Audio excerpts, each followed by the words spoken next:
كان هناك شاب يصلي ويصوم ويعين الناس، لكن كان في قلبه إحساس دائم: لماذا رغم كل ذلك لا أشعر أن الله يحبني؟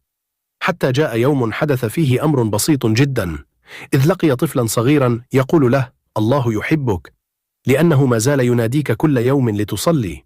توقف لحظة وسأل نفسه: أليس هذا نداء منه إلي وأنا أذهب إليه؟ أليس هذا حبا؟ ومن تلك اللحظة بدأ يلتفت إلى علامات لم يكن يدركها. قلبه يهتز عند سماع القرآن، الله يبعده عن مواطن السوء حتى وإن لم يفهم السبب. كلما سقط قام من جديد. كل دعوة يدعوها يشعر أنها تسجل وإن تأخر تحقيقها. والأعظم أنه ما زال حيا وما زال يحاول وما زال الله يستره. والمعنى واضح: إذا كان الله يمنحك فرصة كل يوم فاعلم أنك عزيز عنده. فحب الله ليس بالكلام فقط، بل في الأفعال والصبر والستر. إن شعرت أنك رأيت إحدى هذه العلامات، صل على النبي واكتب في التعليقات: اللهم اجعلنا من أحبائك يا رب.